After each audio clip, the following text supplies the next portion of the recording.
हाँ जी, नमस्कार आप सभी को। आप सभी का स्वागत है अपने इस YouTube चैनल एड्यूरोही पर। मैं आपका अपना विजय भारत आप सभी का स्वागत करता हूं। जैसे कि आपको पता है, हम डेली करंट अफेयर्स एनालिसिस किया करते हैं विद एमसीक्यूज, और इसी के साथ में हम एक सीरीज चलाया करते हैं जिसका नाम है आज का इतिहास।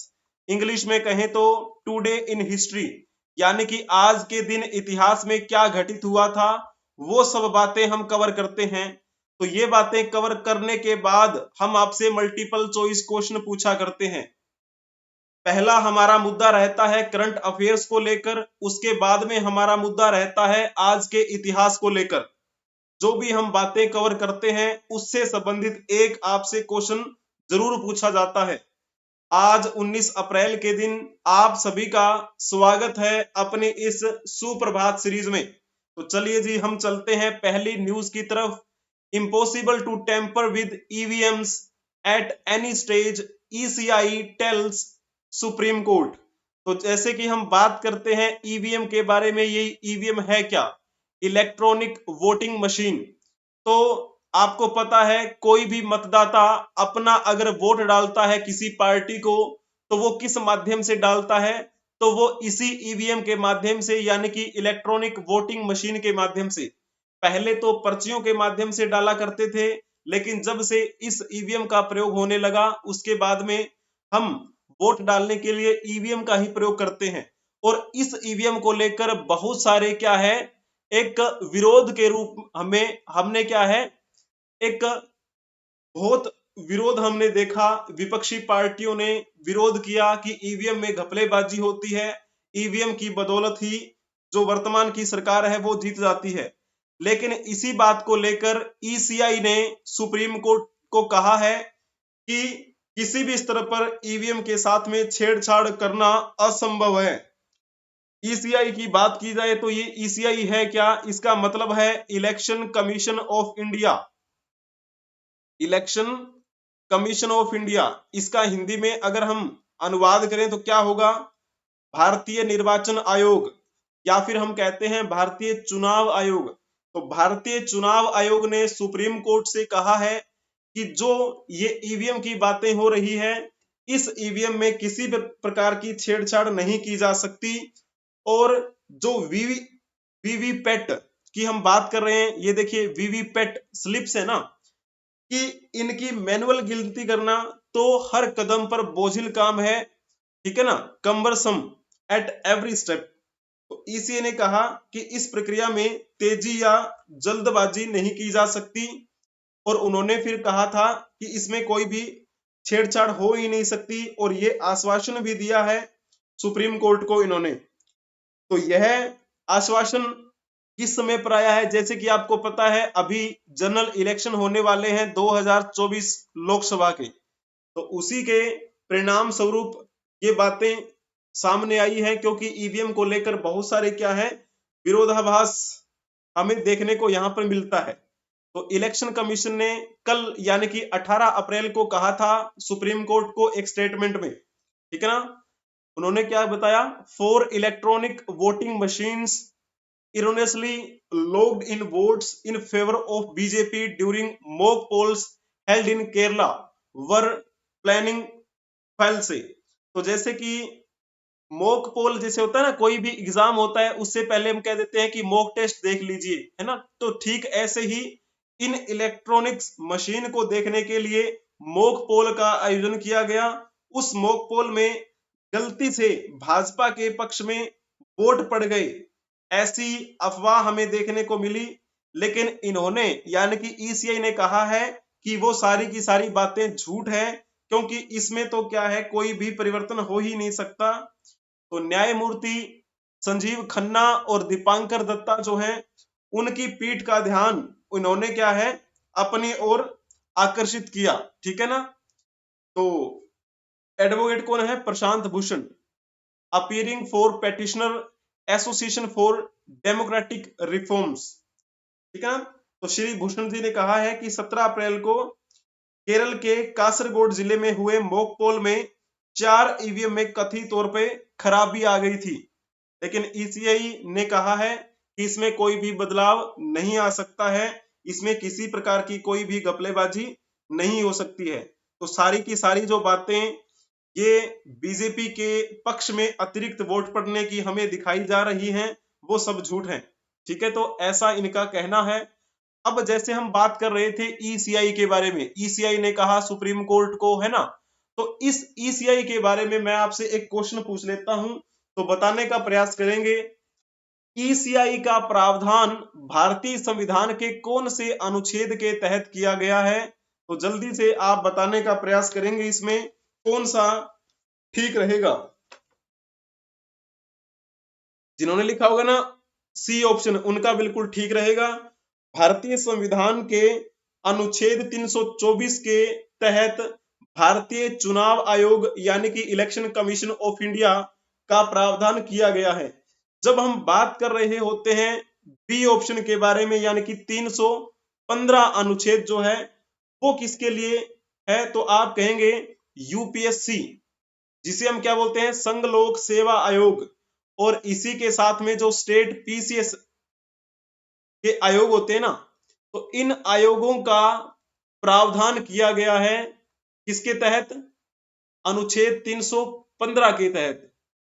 यूपीएससी से याद आया, आपको पता है यूपीएससी का फाइनल रिजल्ट आउट हो चुका है, तो ये 315 के तहत कहा गया है। लेकिन जब हम बात कर रहे होते हैं अनुच्छेद 103 के तहत क्या कहा गया है, तो इसमें राष्ट्रपति को बोला गया है कि भारत के संविधान के अनुच्छेद 103 के तहत राष्ट्रपति लोकसभा सदस्यों की निरर्हताओं से संबंधित किसी भी प्रश्न पर निर्णय लेने से पहले ईसीआई की इजाजत लेगा। ठीक है, तो ईसीआई की इजाजत लेनी जरूरी है राष्ट्रपति को। ये कौन से अनुच्छेद के तहत कहा गया है, 103 के तहत कहा गया है। तो अब जैसे हम बात करते हैं 326 जो ऑप्शन डी लिखा हुआ है, इसमें क्या है, तो इसमें वयस्क मताधिकार के बारे में बताया गया है। वयस्क मताधिकार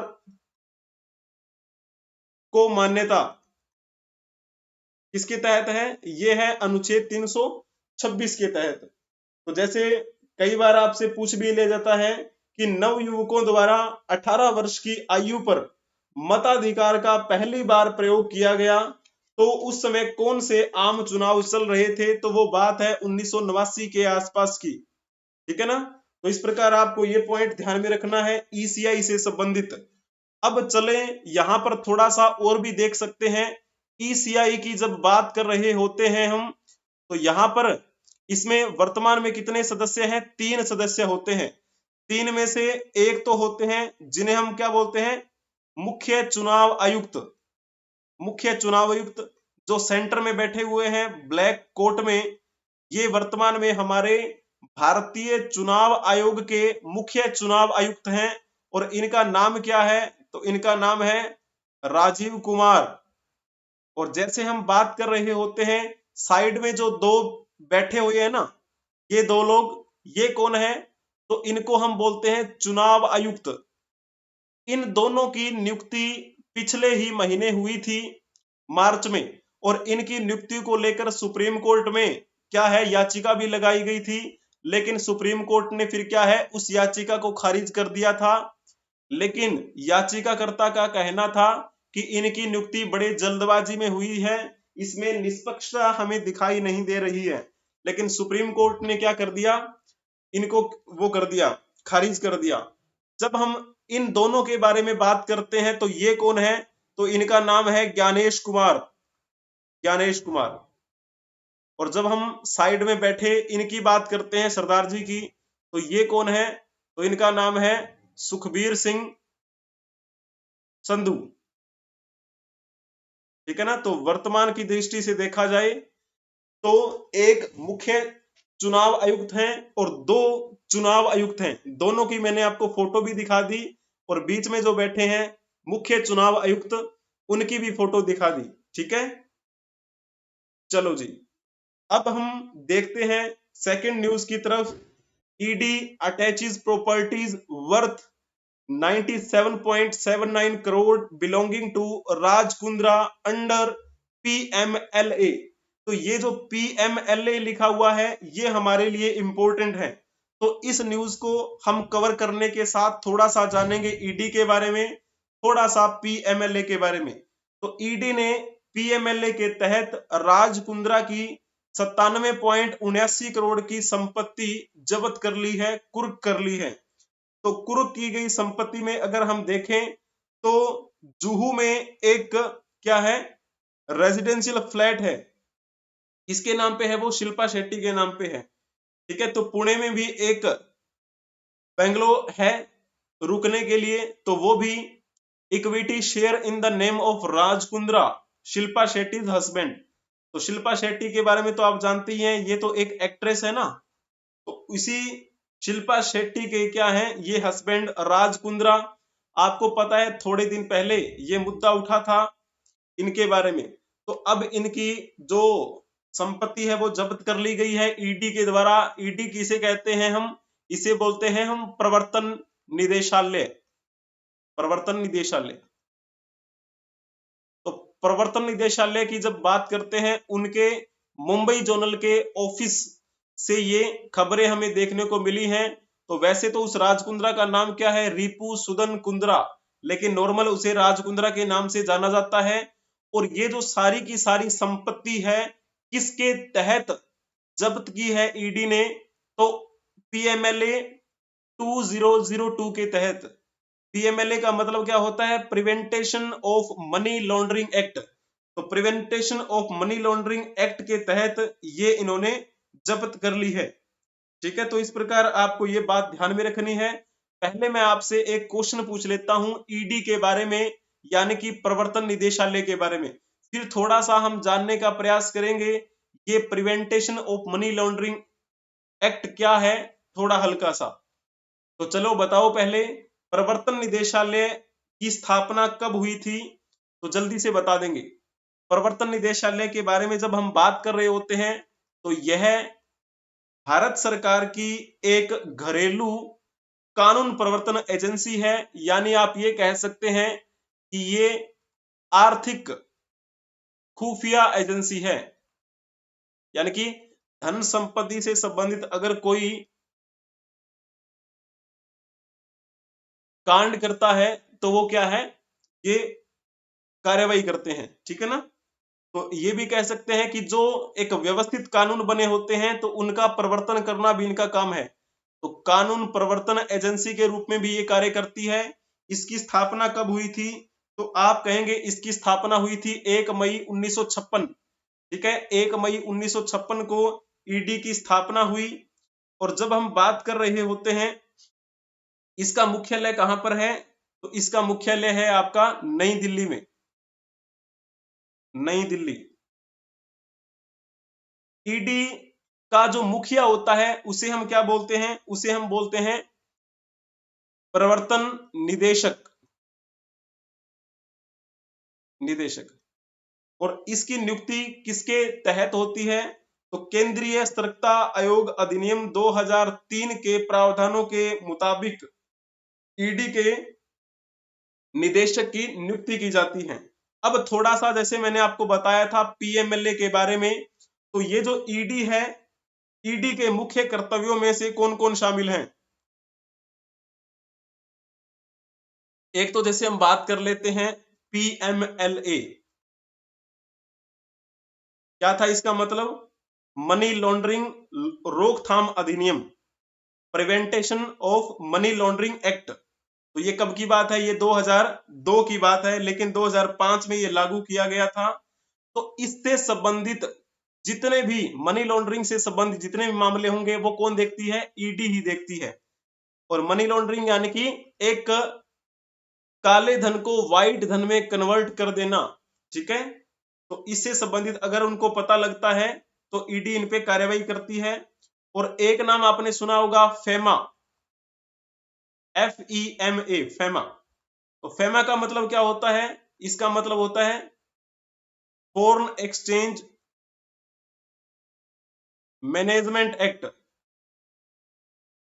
यानी कि विदेशी जो मुद्रा से संबंधित अगर कोई ऐसी बात है, तो पैसों को लेकर अगर कोई हेरफेर होता है तो भी ईडी ये जो है वो कार्य करती है। संदिग्ध कदाचार के मामलों में संदिग्ध व्यक्तियों, वाहनों और परिसरों की तलाशी लेना इन्हीं के कर्तव्यों में शामिल है। और बैंकों और वित्तीय स्थानों पर छापेमारी भी ये कर सकती हैं, ठीक है ना। तो इस प्रकार ये आपको बातें ध्यान में रखनी है। मनी लॉन्ड्रिंग, विदेशी मुद्रा कानूनों के उल्लंघन की ये जांच करती है। ईडी के पास इन मनी लॉन्ड्रिंग जैसे आपराधिक जो मामले हैं उनकी जांच करने की शक्ति है, विवेकाधिकार है। तो चलो जी, अब हम चलते हैं नेक्स्ट न्यूज की तरफ। तो क्या लिखा हुआ है इसमें, Indonesian volcano eruption forces evacuation airport closure official flags tsunami threat. तो जैसे आपको पता है इंडोनेशिया में ज्वालामुखी विस्फोट हुआ है, उसके कारण लोगों को निकालना पड़ गया वहां से और हवाई अड्डा बंद कर दिया गया, एयरपोर्ट क्लोजर। अधिकारियों ने सुनामी की आशंका जताई है।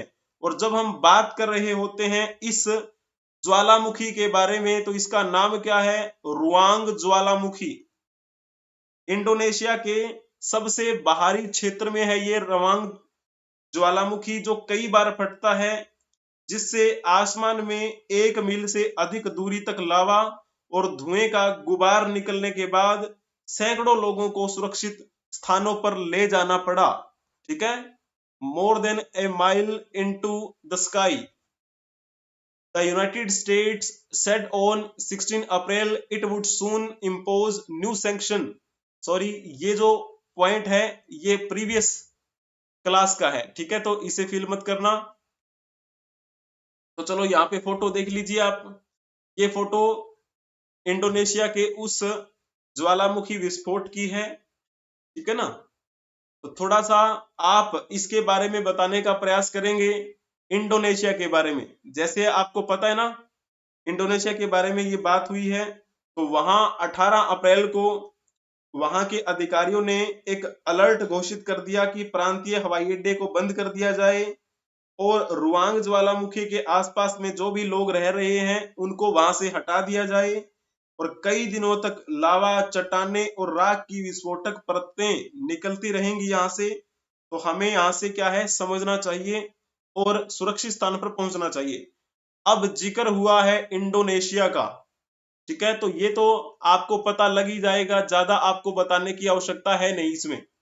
ASEAN, association of south east Asian nation, यानी कि दक्षिणी पूर्वी एशियाई राष्ट्र संघ का मुख्यालय कहां पर है, तो जाहिर सी बात है जकार्ता इंडोनेशिया में है, ठीक है। तो ये बहुत बार पूछ लिया जाता है वनडे एग्जाम में, तो मैंने आपको समझाने का प्रयास किया। लेकिन जब हम आसियान देशों की बात कर रहे होते हैं तो इसमें कौन कौन से देश आते हैं, तो इसमें आपका आता है म्यांमार, ठीक है। म्यांमार के बाद में हम लिखते हैं Thailand, Myanmar, Thailand, Laos, Cambodia, Vietnam, Malaysia, Singapore, Brunei, Philippines और इंडोनेशिया। तो ये जो देश हैं ये आसियान के सदस्य देश हैं। कितने देश हो गए, 1 2 3 4 5 6 7 8 9 10। तो ये 10 देश हो गए। और 11वां देश जिसे जोड़ा गया था उसका नाम क्या था, तिमोर लेस्टे, तिमोर लेस्टे, ठीक है ना। तो वैसे जब हम बात कर रहे होते हैं इस आसियान संगठन की, यानी कि दक्षिणी पूर्वी एशियाई राष्ट्र संघ की, तो इसकी स्थापना कहां पे हुई थी, तो स्थापना जो हुई थी वो हुई थी आपकी थाईलैंड की राजधानी बैंकॉक में। लेकिन मुख्यालय कहां बनाया गया, तो मुख्यालय बनाया गया इंडोनेशिया में। तो इस प्रकार आपको ये बिंदु ध्यान में रखना है। तो जब हम बात करते हैं नेक्स्ट क्वेश्चन के बारे में, ये आपका पीसीएस में पूछा गया था, यूपी पीसीएस में। इंडोनेशिया के द्वीप समूह में से पश्चिम से पूर्व दिशा की ओर सही क्रम निम्नलिखित में से कौन सा है। जैसे हम बात कर रहे होते हैं, ये आपकी पूर्व दिशा है, ये आपकी पश्चिमी दिशा है, तो हमें जो बताना है वो पश्चिम से पूर्व की ओर बताना है, यानी कि इस डायरेक्शन में बताना है। कौन कौन से द्वीप समूह यहाँ पर आपको दिखाई देंगे, तो जल्दी से आप इसमें बताने का प्रयास करेंगे कि कौन सा इसमें ठीक रहेगा। जल्दी जल्दी से बताएं, गलत आपको नहीं करना है। जिन्होंने लिखा होगा ना इसमें सुमात्रा, जावा, बाली और लोम्बोक, उनका बिल्कुल ठीक रहेगा। यहाँ पर आप मैप देख लीजिए, ये हमारा प्यारा भारत है और भारत के साथ में इधर Myanmar, Thailand, Laos, Cambodia, Vietnam, ठीक है, और मलेशिया, सिंगापुर, ब्रुनेई, ये आपका रहा फिलीपींस, और ये जो आपको द्वीपीय रेड कलर में थोड़े थोड़े बिंदु से दिखाई दे रहे हैं ना, ये क्या है, ये है आपका इंडोनेशिया। तो जब हम इंडोनेशिया की बात कर रहे होते हैं तो इसमें लगभग 17,000 से अधिक द्वीप शामिल हैं, 17,000 प्लस में आप कह सकते हैं। तो जब हम इस डायरेक्शन की बात कर रहे होते हैं तो सबसे पहला आता है सुमात्रा। सुमात्रा के बाद में इस डायरेक्शन में आपको मिलेगा जावा, फिर बाली, और फिर आता है लोम्बोक। और जब हम इस इंडोनेशिया की बात कर रहे होते हैं तो इस देश के बारे में कहा जाता है कि यह एक इस्लामिक कंट्री है और ये उनका क्या है, राष्ट्रीय ध्वज है, राष्ट्रीय ध्वज। तो ये जो ऊपर लाइनिंग खींची हुई है ना ब्लैक कलर में, ये तो इसको सुव्यवस्थित दिखाने के लिए है, तो आपको इसमें समझना है, ठीक है ना। तो जैसे हम बात कर रहे होते हैं इस जावा के बारे में, जावा जो लिखा है ना जावा द्वीप, इस जावा द्वीप पर एक प्रसिद्ध ज्वालामुखी है जिसका नाम है ज्वालामुखी बिंदीदार। ज्वालामुखी बिंदीदार कहाँ है, आप कहेंगे जावा द्वीप पर, ठीक है। लेकिन जब हम पर्यटन की दृष्टि से देखने का प्रयास करें तो ये जो बाली द्वीप है पर्यटन की दृष्टि से बड़ा महत्वपूर्ण है। और सबसे यानी कि बाली के पूर्व में कौन सा है, लोम्बोक है। ये लोम्बोक भी क्या है, छोटे छोटे द्वीपों से घिरा होता है। स्थानीय रूप से उसे क्या बोला जाता है, गिल्ली बोला जाता है, स्थानीय रूप से गिल्ली कहा जाता है इसे, ठीक है। तो वैसे जब हम बात कर रहे होते हैं इस सुमात्रा के बारे में जो इन चारों में से सबसे पश्चिम में है, तो यहाँ पर उबड़ खाबड़ उष्ण कटिबंधीय इलाके हैं और वन्य जीवन के लिए बड़ा महत्वपूर्ण है। और यहाँ पर सुलगते ज्वालामुखी बहुत हैं, तो इसलिए सुलगते ज्वालामुखी के लिए जाना जाता है सुमात्रा को, ठीक है। तो जैसे आसियान जो संगठन है उसका मुख्यालय कहाँ है, जकार्ता, इंडोनेशिया में। तो ये पॉइंट भी आपका क्लियर हुआ। तो अब हम चलते हैं नेक्स्ट न्यूज की तरफ। इसमें क्या लिखा है, 3 new archaeological site discovered in Telangana. Telangana में तीन नए पुरातात्विक स्थल खोजे गए हैं। दो the exact number of monuments could not be counted in the dense forest and slopes of the hill। तो वहां तेलंगाना में जहां पर ये आर्कियोलॉजिकल साइट्स खोजी गई हैं, हालांकि हम सटीक संख्या नहीं बता पाए हैं कि कितनी संख्या में वहां पर ये स्थल हैं, क्योंकि वहां पर घने जंगल हैं, डेंस फॉरेस्ट हैं और ढलाने आपको मिलेंगी पहाड़ियों की। लगभग आप अंदाजा वहां पे लगाया जा रहा है कि लगभग 200 के आसपास में मेगालिथिक मोन्यूमेंट्स वहां पे होंगे। मेगालिथ के बारे में थोड़ा सा मैं आपको बताऊंगा, अभी एक्सप्लेन करते हैं, ठीक है। तो पुरातत्वविदों की एक टीम ने ये तेलंगाना के मुलुगु जिले में लो युग के महापाषाण काल स्थल की खोज का दावा किया है, ठीक है ना। तो जब बात की जाती है इस साइट की खोज किसने की, तो नाम आता है केपी राव। ये नाम याद रख लेना आप, है ना। इस साइट की खोज केपी राव ने की थी और ये जो राव हैं वो हैदराबाद विश्वविद्यालय के इतिहास के प्रोफेसर हैं। डॉक्टर चौधरी प्रवीण राजू योगी वेमन्ना जो है ना, वो भी क्या है, यहाँ पर आदिवासी बहुल जिले के विद्वान हैं। उन सब की मौजूदगी में ये सब कार्य हुआ। तो तो यहाँ पर ये फोटो आपको दिखाने का प्रयास किया है, यहाँ ये फोटो जो है वो मिली है। तो चलो पहले मैं आपसे क्वेश्चन पूछ लेता हूं, उसके बाद में आप समझाना। चलो क्वेश्चन नहीं पूछते, पहले मैं आपको थोड़ा एक्सप्लेन कर देता हूं ताकि आपको अच्छा लगेगा। तो जब हम बात कर रहे होते हैं इतिहास के बारे में, इतिहास को हम 3 भागों में बांटकर पढ़ते हैं एक व्यवस्थित क्रम में। तो सबसे पहला जो इतिहास का काल हम मान के चलते हैं उसे बोलते हैं प्राग ऐतिहासिक काल, इंग्लिश में इसे बोलते हैं प्री हिस्टोरिक पीरियड। दूसरा जो इतिहास का पार्ट है उसे हम क्या बोलते हैं, आद्य ऐतिहासिक काल, और इंग्लिश में कहेंगे प्रोटो हिस्टोरिक पीरियड।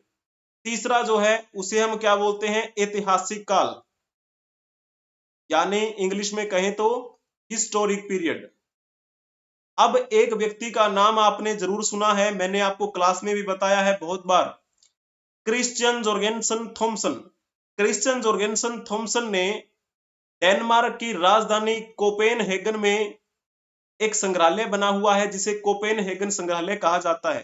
तो उस क्रिश्चियन जोर्गेनसन थॉमसन ने कोपेनहेगन संग्रहालय में जो वस्तुएं मिली, जो भी मटेरियल्स मिले, उन पर स्टडी की और उनकी स्टडी करते हुए इतिहास को 3 भागों में बांट दिया।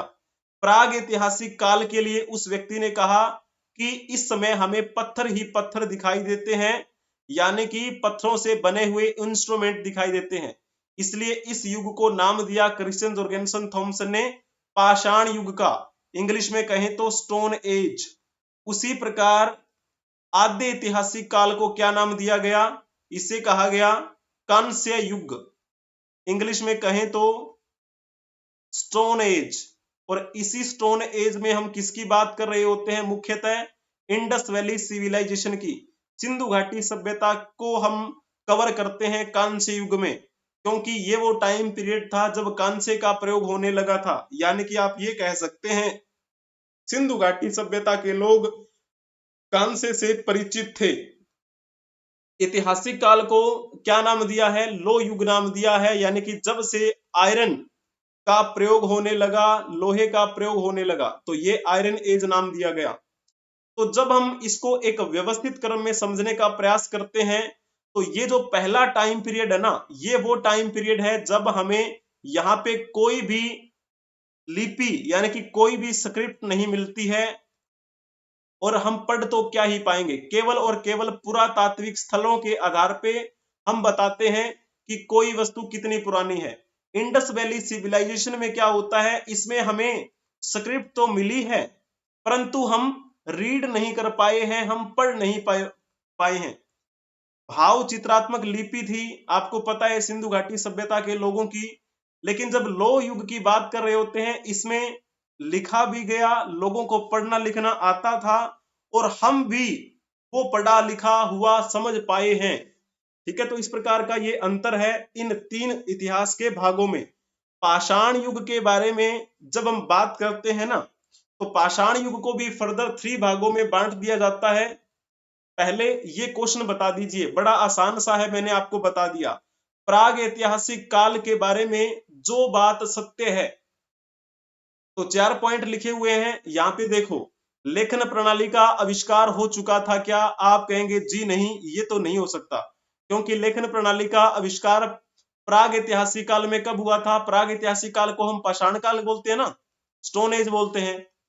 तो पाषाण काल में तो पत्थरों से बने हुए इंस्ट्रूमेंट दिखाई देते हैं, तो लेखन शैली तो विकसित हुई नहीं थी, मैंने अभी बताया प्रीवियस पेज पे।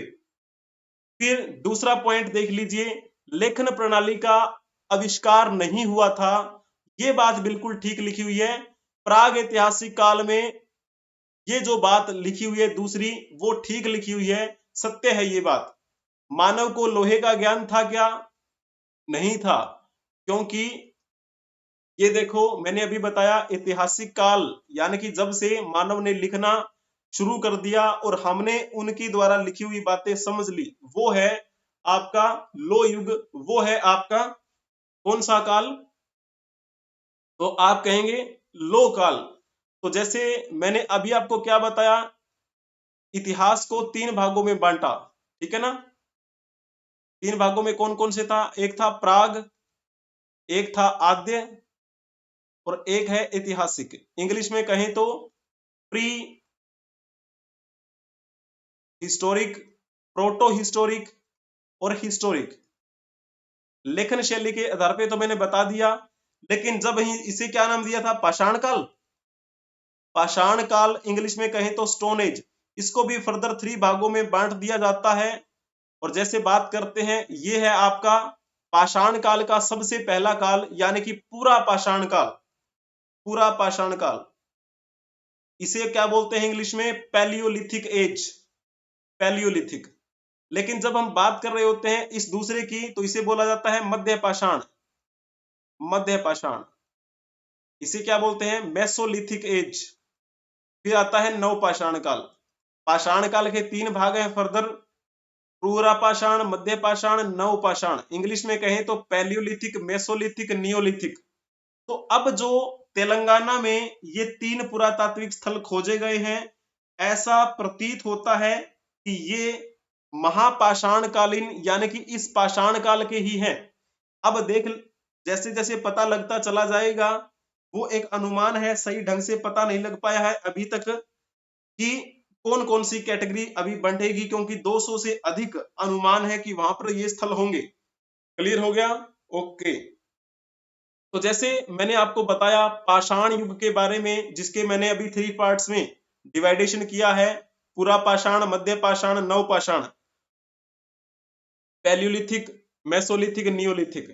तो जब हम इस पाषाण काल की बात कर रहे होते हैं, इस पाषाण काल के बारे में आपको बताना है कि भारत में सर्वप्रथम पाषाण युग के बारे में खोज का श्रेय किसे जाता है?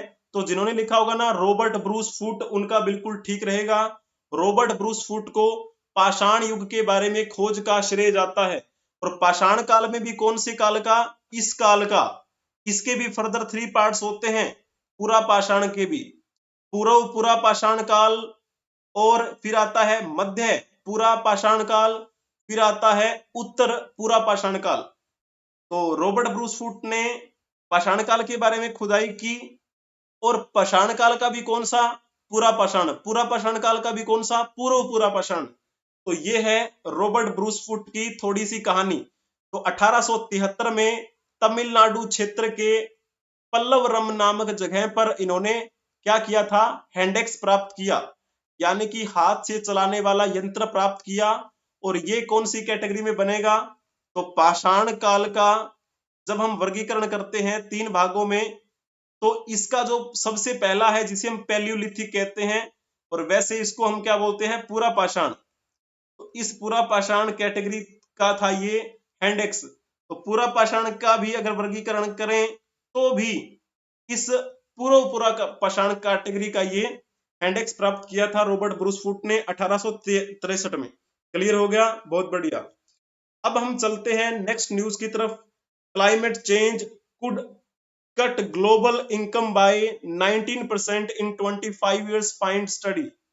तो जो जलवायु परिवर्तन हो रहा है, ये जलवायु परिवर्तन आने वाले 25 वर्षों में वैश्विक आय में 19% की कटौती कर देगा, ऐसा अध्ययन में पाया गया है। जलवायु परिवर्तन के लिए सबसे कम जिम्मेदार और प्रभावों के अनुकूल न्यूनतम संसाधनों वाले देशों को सबसे अधिक नुकसान होने की आशंका है। तो जैसे कि आपको पता है, जो क्लाइमेट चेंज में कम जिम्मेदार है, यानी कि जो कम बर्निंग करते हैं, वहां पर कम प्रदूषण होता है, या फिर हीट जो कम प्रोड्यूस करते हैं, तो जाहिर सी बात है कि वो इतने विकास नहीं कर चुके हैं, यानी कि वो अभी विकासशील की श्रेणी में है। तो बाकी जो है, जो ज्यादा हीट प्रोड्यूस कर रहे हैं, ज्यादा एनर्जी का प्रयोग कर रहे हैं, तो उन्होंने तो क्या है, अपना विकास भी कर लिया है। कल को अगर कोई नुकसान पहुंचता है जलवायु परिवर्तन के बाद, तो फिर क्या है, जो विकसित है वो तो अपना क्या है, किसी न किसी तरीके से कोई नई टेक्निक के माध्यम से एक सुव्यवस्थित क्रम शुरू कर ही लेंगे। लेकिन जो इस क्लाइमेट चेंज के लिए रिस्पॉन्सिबल बहुत कम है, जिन्होंने अपना विकास नहीं किया है, तो जब अचानक प्रभाव पड़ेगा तो वो कम जो देश हैं वो तो बहुत क्या है, तंग हो जाएंगे। तो इसी प्रकार समझने का आपको प्रयास करना है। The global economy is expected to lose about 19% income in the next 20 years due to climate change. with country least responsible for the problem and having minimum resources to adapt to impacts suffering the most, according to a new study published on Wednesday। और जो ये study की बात कर रहे होते हैं, ये स्टडी कहाँ हुई है?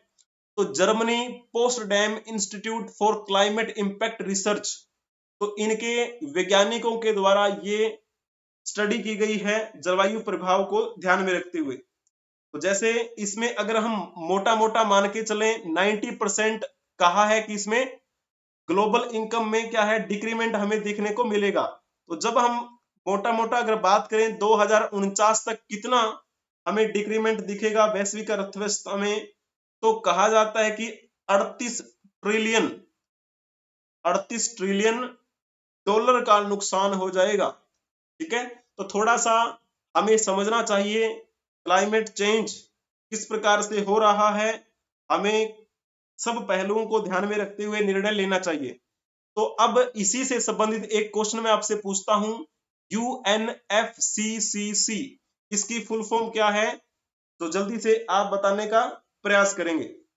UNFCCC United Nations framework convention और क्लाइमेट चेंज। तो बी ऑप्शन जिन्होंने टिक किया है उनका बिल्कुल ठीक रहेगा।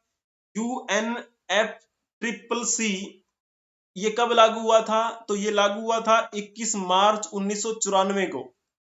तो इस कन्वेंशन की पुष्टि करने वाले 197 देश हैं और इन 197 देशों को क्या बोला जाता है? Parties to the convention. ठीक है ना? तो इस प्रकार आपको ये बिंदु ध्यान में रखने हैं। तो फिर इसका गठन क्यों किया गया था? इसका गठन करने का उद्देश्य यही था कि जो ग्रीन हाउस गैसें हैं ना, उन ग्रीन हाउस गैसों की वायुमंडलीय सांद्रता को स्थिर कर देना। वायुमंडलीय सांद्रता, ग्रीन हाउस इफेक्ट जो है उसको कम करना मुख्य उद्देश्य है। और इसी के साथ जो जलवायु प्रणाली में जो भी खतरनाक इंपैक्ट करने वाले तत्व हैं, हमें उन पर ध्यान देना है। और UNFCCC जब शुरू की गई तो उस समय ये आयोजन कहाँ हुआ था? तो ब्राजील में हुआ था। ब्राजील एक जगह पड़ती है ब्राजील में, रियो डी जेनेरियो। तो इसी वजह से इसे रियो कन्वेंशन का नाम भी दिया जाता है। रियो यानी कि जहां पर ये समिट हुआ था, इसे कई बार हम क्या बोलते हैं? रियो अर्थ समिट भी बोल देते हैं, रियो अर्थ समिट। ठीक है, क्लाइमेट चेंज को ध्यान में रखते हुए वार्ता हुई और इन पर सब क्या है, एक निर्णय लिया गया कि बेहतरीन किस प्रकार से हम निर्णय ले सकते हैं हमारे इस भविष्य को ध्यान में रखते हुए। ठीक है, तो इस प्रकार आपको ये बिंदु ध्यान में रखना है। हालांकि अपनाया 1992 में गया था लेकिन लागू हुआ 1994। ठीक है ना? तो इसमें आपको कोई भी अभी गलती नहीं करनी। तो चलो जी, जैसे कि आपको पता है न्यूज कवर करते हैं हम, न्यूज कवर करने के साथ हम डेली MCQs भी करते हैं और आपको PDF भी प्रोवाइड करवा दी जाती है हर क्लास के बाद में। इसकी भी PDF आपको 2 घंटे बाद मिल जाएगी। और सर्च करना है आपको टेलीग्राम पे, क्या लिखना है? एडुरोही 24। तो एडुरोही 24 जब लिखेंगे तो आपको वहां पर PDF मिल जाएगी, एक क्वेश्चन भी मिलेगा। इसी के साथ आपको क्या करना है? YouTube पे जाना है और YouTube पे कम्युनिटी नाम से क्या है, एक बॉक्स होगा। तो वहां पर कम्युनिटी में आपको बहुत सारी पोस्ट मिलेंगी, बहुत सारे आपको क्वेश्चन मिलेंगे। उन क्वेश्चन भी क्या है आपको अटेम्प्ट करने हैं। और वहां पे मैंने बहुत अच्छी एक्सप्लेनेशन दी हुई है, बहुत अच्छी एक्सप्लेनेशन दी हुई है। तो वहां पे आप एक्सप्लेनेशन जब पढ़ेंगे तो आपको लगेगा कि हाँ जी वाकई में ये बहुत अच्छी बात है और आपको एक एक चीज समझ में आएगी उसमें। तो आज का इतिहास हम कवर कर लेते हैं। आज 19 अप्रैल है। 19 अप्रैल के दिन इतिहास में क्या घटित हुआ था वो बातें हम कवर करेंगे। तो आज कौन सा दिवस है? आज है विश्व यकृत दिवस, इंग्लिश में कहें तो वर्ल्ड लीवर डे। ठीक है, तो वर्ल्ड लीवर डे है आज। तो लीवर से संबंधित बीमारियों के बारे में जागरूकता फैलाने के लिए हर साल ये दिवस मनाया जाता है। और कौन से दिन मनाया जाता है, तो आज के दिन यानी कि 19 अप्रैल को मनाया जाता है।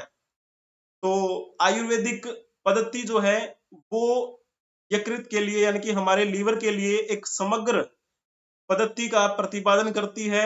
इस पद्धति में आहार, व्यायाम और तनाव करने के कई तरीकों के बारे में बताया गया है। बेसिकली हम योग को अपना रहे हैं, योग को अपनाना चाहिए ताकि हमारा जो यकृत है, हमारा लीवर जो है वो सही बना रहे, सही वर्किंग करता रहे। यकृत के बारे में अगर बात करें तो ये मस्तिष्क को छोड़कर शरीर का सबसे जटिल और शरीर का दूसरा सबसे बड़ा अंग है। सेकंड लार्जेस्ट अंग है ये हमारे शरीर का। यह आपके शरीर के पाचन तंत्र में महत्वपूर्ण भूमिका निभाता है। आप जो भी खाते हैं या फिर जो भी पीते हैं, चाहे आप दवाइयां लेते हो, वो सभी के सभी इसी लीवर से होकर गुजरती हैं, यानी कि यकृत से होकर गुजरती हैं। आप लीवर के बिना जिंदा नहीं रह सकते। यह एक ऐसा अंग है कि यदि आप अपने लीवर की उचित तरीके से देखभाल नहीं करते हैं तो उसे आसानी से नुकसान पहुंच जाता है। वैसे भी अगर देखा जाए तो इस लीवर के क्या काम है?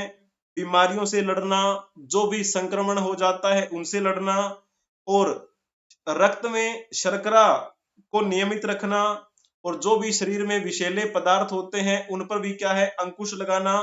कोलेस्ट्रॉल का स्तर बढ़ना नहीं चाहिए, यानी कि उस पर नियंत्रण करना भी इसका काम है। कई बार आपने देखा होगा कि हमारा जो खून है उसमें गाढ़े प्रभाव को हम देखते हैं, यानी कि थक्का बन जाता है।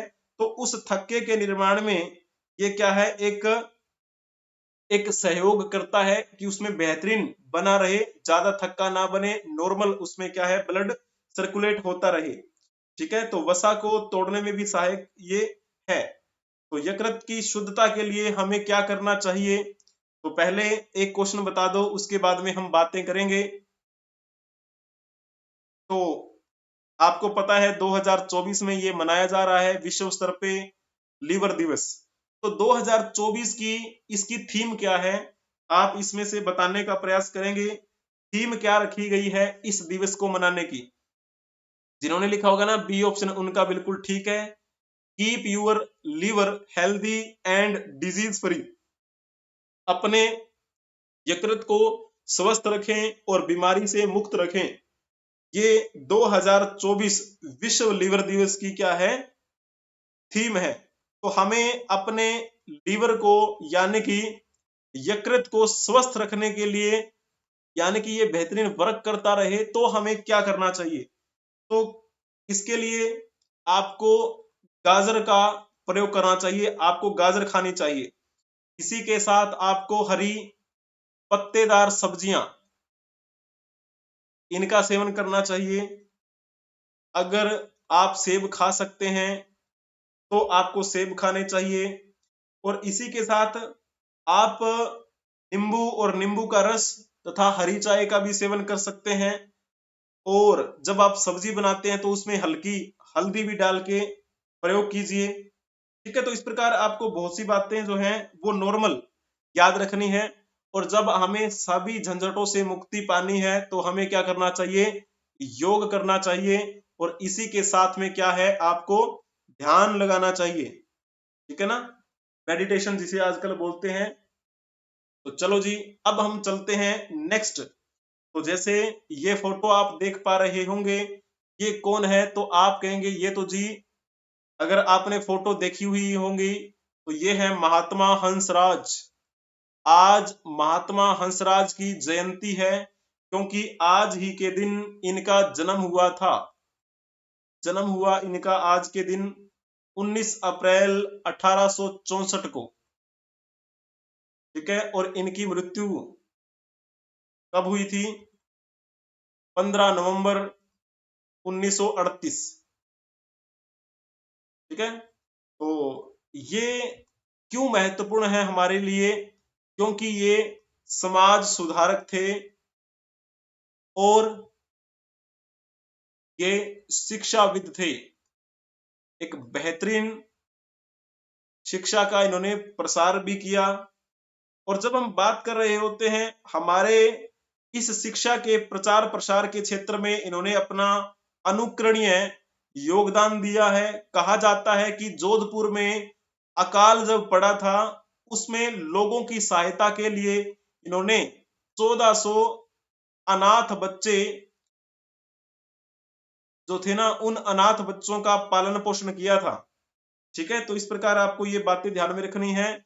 और कहा जाता है कि स्वामी दयानंद सरस्वती जो थे ना, उनका काफी प्रभाव था इन पर। स्वामी दयानंद सरस्वती कौन थे? तो आपको पता है, वही थे जिन्होंने वेदों की ओर लौटो का नारा दिया, वही थे जिन्होंने आर्य समाज की स्थापना की थी। तो आर्य समाज की स्थापना की थी किसने? स्वामी दयानंद सरस्वती ने। उन्हीं के कर कदमों पे चले थे ये महात्मा हंसराज। तो इनके बड़े भाई का नाम था भाई मुल्कराज। तो भाई मुल्कराज के दोस्त हुआ करते थे स्वामी दयानंद सरस्वती। तो इसी वजह से यानी कि अपने भाई की बदौलत ये स्वामी दयानंद सरस्वती से मिले। फिर इन्होंने आर्य समाज के जो विचार थे उनको स्वीकार किया और करते करते फिर इन्होंने क्या है, इसी आर्य समाजी परंपरा को आगे भी बढ़ाया। तो एक आप इनके बारे में थोड़ा क्वेश्चन बताएंगे। महात्मा हंसराज ने 1919 में भारतीय सामाजिक सम्मेलन यानी कि इंडियन सोशल कॉन्फ्रेंस में अध्यक्षता की थी। तो आप ये बता सकते हैं कि वो जो भारतीय सामाजिक सम्मेलन था 1919 में जो हुआ था वो कहाँ हुआ था जिसमें महात्मा हंसराज ने अध्यक्षता की? तो ये 1919 का अधिवेशन अमृतसर में हुआ था जिसमें अध्यक्षता की थी इन्होंने। महात्मा हंसराज के बारे में कहा जाता है कि ये 1 जून 1886 को दयानंद एंग्लो वैदिक हाई स्कूल में अवैतनिक प्राध्यापक क्या बने थे? ये प्रधान अध्यापक बने। ठीक है, यानी कि वेतन नहीं लिया करते थे, एक सेवा के रूप में इन्होंने ये कार्य किया। फिर जब हम आर्य समाजी परंपरा की बात करते हैं तो आर्य समाजियों की पहली कॉन्फ्रेंस कब हुई थी? आपको पता है ना? वो बात है 1927 की, 1927, और भारत में ही हुई थी। उस 1927 की भी मीटिंग में इन्होंने क्या है, अध्यक्षता की थी, अध्यक्षता। तो ये आपको बातें इनसे संबंधित ध्यान में रखना है। आज के दिन इनकी जयंती है और हम इन्हें श्रद्धांजलि अर्पित करते हैं। हिंदू धर्म की उन्नति के मार्ग की बहुत बड़ी ये जो बाधा मानते थे वो किसे मानते थे? जाति, यानी कि जातिवाद जो है ना वो सबसे बड़ा रोड़ा है हिंदुइज्म को बढ़ने में। तो जब तक ये खत्म नहीं होगा तब तक हिंदू धर्म में क्या है, जो लोग हैं उनमें एक वास्तविक शिक्षा का हमेशा अभाव रहेगा, ऐसा मानना था इनका। अब चलो जी चलते हैं नेक्स्ट। तो यहाँ पर आप फोटो देख पा रहे होंगे, ये जो फोटो देख पा रहे हैं नाम ही लिखा हुआ है सी विजय राघवाचार्य। तो ये जो है आज के दिन क्या हुआ था, आज के दिन इनकी मृत्यु हुई थी। मृत्यु आज इनकी पुण्यतिथि है। 19 अप्रैल 1943 को क्या हुआ था, इनका निधन हुआ था। ठीक है, तो अपने जीवन का महत्वपूर्ण समय सी राघवाचारी ने संस्थाओं के माध्यम से देश की सेवा में ही लगाया था। तो बहुत ही बेहतरीन ये एक समाज सुधारक रहे हैं। इनसे संबंधित एक मैं आपसे क्वेश्चन पूछता हूं, बड़ा ही प्यारा क्वेश्चन है, तो जल्दी से आप बताने का प्रयास करेंगे। भारतीय राष्ट्रीय कांग्रेस का वह अधिवेशन जिसकी अध्यक्षता सी राघवाचार्य ने की, यानी कि वो कौन सा अधिवेशन था जिसमें इन्होंने अध्यक्षता की थी? जल्दी से आप बताने का प्रयास करेंगे। जिन्होंने लिखा होगा ना ऑप्शन डी, उनका बिल्कुल ठीक रहेगा। नागपुर अधिवेशन जो 1920 में हुआ था उसमें अध्यक्षता की थी इन्होंने, जिनकी हम बात कर रहे हैं, जिनकी आज क्या है, पुण्यतिथि है। ठीक है ना? तो अमृतसर अधिवेशन जो हुआ था 1919 में, उसमें अध्यक्षता किसने की थी? तो नाम आता है मोतीलाल नेहरू का। मोतीलाल नेहरू वही जो पंडित जवाहरलाल नेहरू के पिता थे। जब हम बात कर रहे होते हैं कलकत्ता अधिवेशन 1917 की, कलकत्ता अधिवेशन 1917 में जब हुआ तो इसमें अध्यक्षता करने वाली एक महिला थी जिनका नाम था एनी बेसेंट। तो एनी बेसेंट प्रथम महिला अध्यक्ष बनी, क्योंकि इनसे पहले किसी भी महिला ने भारतीय राष्ट्रीय कांग्रेस के अधिवेशन की अध्यक्षता नहीं की थी। ये पहली महिला अध्यक्ष थी। तो आपको एनी बेसेंट लिख देना है। अब जैसे कोलकाता अधिवेशन 1911 लिखा हुआ है, इसका जवाब आप कमेंट में बताइएगा कि 1911 में जो भारतीय राष्ट्रीय कांग्रेस का अधिवेशन कोलकाता में हुआ, उसमें अध्यक्षता किसने की थी। ठीक है, तो ये पॉइंट आपको ध्यान में रखना है। तो हम तो क्या बात कर रहे थे, सी विजय राघव चेरियार के बारे में बात कर रहे थे। 1920 के भारतीय राष्ट्रीय कांग्रेस के नागपुर अधिवेशन में ये अध्यक्ष चुने गए। उस समय सी राजगोपालाचारी, मोतीलाल नेहरू और M.A. अंसारी जैसे लोग कांग्रेस के बड़े पदों के नेता थे, यानी कि महामंत्री के पद पर वो कार्यरत थे। फिर जब हम बात कर रहे होते हैं 1920 के आसपास की, तो इस अधिवेशन में महात्मा गांधी ने जो असहयोग आंदोलन को चलाने का सोच रखा था, उस असहयोग आंदोलन की रणनीति को क्या किया गया था, इसमें स्वीकार किया गया। महात्मा गांधी के असहयोग आंदोलन को स्वीकार किया गया। तो सी राघवाचारी अगर पर्सनली तौर पे अगर देखें तो ये असहयोग आंदोलन के पक्ष में नहीं थे, ठीक है ना, तो ये उनके पक्ष में नहीं थे। तो इस विचार भेद के कारण वे 35 वर्ष के बाद कांग्रेस से अलग हो गए और फिर इनका झुकाव हिंदू महासभा की ओर हुआ और उसके बाद में उन्होंने एक अधिवेशन का सभापतित्व जो है वो इन्होंने भी संभाला, यानी कि सभापति भी बने हिंदू महासभा की तरफ से। तो चलो अब हम बात कर लेते हैं नेक्स्ट। यहाँ पर आपने ये फोटो कभी देखी होगी, तो ये कौन है, तो आप कहेंगे जी ये है अनंत लक्ष्मण कन्हेरे। अनंत लक्ष्मण कन्हेरे जो हैं उनकी आज पुण्यतिथि है। इनकी मृत्यु आज ही के दिन यानी कि 19 अप्रैल 1910 को हुई थी मृत्यु। और कारण क्या रहा था मृत्यु का, तो फांसी। इनको फांसी मिली थी आज ही के दिन। ये एक बड़े ही बेहतरीन वीर क्रांतिकारी थे।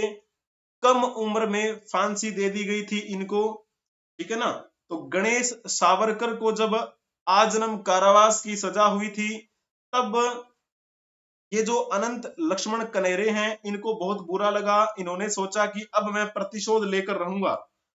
उसी प्रतिशोध को लेने के लिए इन्होंने नासिक के जिला अधिकारी को मार दिया था, जिसका नाम था जैक्सन। अब आप कमेंट में बताइए कि अनंत लक्ष्मण कन्हेरे ने 21 दिसंबर रिक्त स्थान को नासिक जिला अधिकारी जैक्सन को गोली मार दी। तो कौन सा वो टाइम था, कब की बात है जब लक्ष्मण कन्हेरे ने जिला अधिकारी को गोली मारी। तो जिन्होंने लिखा होगा ना 1909, उनका बिल्कुल ठीक रहेगा, बहुत ही बढ़िया है। और फिर 1909 में तो मार दिया, बाद में कन्हेरे को पकड़ लिया गया अंग्रेजों के द्वारा और 19 वर्ष की उम्र में इनको फांसी दे दी गई। 19 वर्ष की उम्र में फांसी, ठीक है ना। तो जब हम बात कर रहे होते हैं कब इनको फांसी दे दी गई थी, तो आज ही के दिन दी गई थी फांसी, 19 अप्रैल 1910। तो अगर बात करें इनका जन्म कब हुआ था, तो 1891 में इनका जन्म हुआ और इनको फांसी दे दी गई 1910 में। केवल 19 वर्ष की उम्र में इनको फांसी मिली थी, ठीक है ना। तो इस प्रकार ये जो बातें आपको ध्यान में रखनी है। चलो जी, हालांकि जैक्सन की हत्या के मामले में इनको भी फांसी हुई। धोंडो केशव कर्वे, उनको भी फांसी की सजा हुई, जिनके बारे में अभी हमने कवर किया था आज का इतिहास टॉपिक में। विनायक देश पांडे जो हैं उनको भी फांसी हुई थी इसमें, ठीक है ना। तो चलो जी, बहुत ही बढ़िया। अब अगर आपको ये वीडियो पसंद आई है तो आप इसे लाइक कर दीजिए, चैनल को सब्सक्राइब कर लीजिए और अपने दोस्तों को भी शेयर कर दीजिए। एडुरोही ऑफिशियल, आप इसे क्या करेंगे, सब्सक्राइब कर लेंगे। और दूसरा चैनल है एडुरोही ऑफिशियल शॉर्ट्स, तो इसको भी क्या है आपको सब्सक्राइब कर लेना है, ठीक है जी।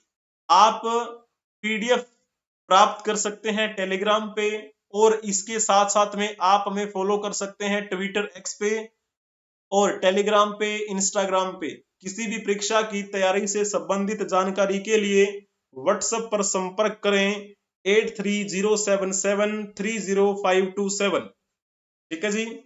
और सभी कक्षाओं की पीडीएफ प्राप्त करने के लिए टाइप करना है edurohi24 टेलीग्राम पर, और टेलीग्राम पर आपको सारी की सारी पीडीएफ मैंने प्रोवाइड करवा दी हैं। एक आपको पीडीएफ मिलती है डेली, और इसी पीडीएफ के साथ एक आपको डेली क्वेश्चन मिलता है। ये तो बात है आपकी टेलीग्राम की। लेकिन जब हम बात कर रहे होते हैं यूट्यूब की, तो यूट्यूब पे क्या स्पेशल होता है, तो यूट्यूब पे जब आप चैनल पे जाएंगे तो वहां पे कम्युनिटी नाम का एक बटन होता है, कम्युनिटी। उस कम्युनिटी बटन पे क्लिक करेंगे तो वहां पर मैंने बहुत सारी क्या है क्वेश्चनों की श्रृंखला डाल रखी है, तो उन क्वेश्चन को भी आप हल कर सकते हैं। वहां पर आपको क्या है बेस्ट एक्सप्लेनेशन मिलेगी, एक्सप्लेन किया है अच्छे से। आप एक बार चेक करिए, विजिट कीजिए वहां पर। आप सभी का धन्यवाद बने रहने के लिए। हंसते रहें, मुस्कुराते रहें, पढ़ते रहें और मस्ती करते रहें। हम मिलेंगे नेक्स्ट क्लास में, तब तक के लिए जय हिंद, जय भारत, वंदे मातरम।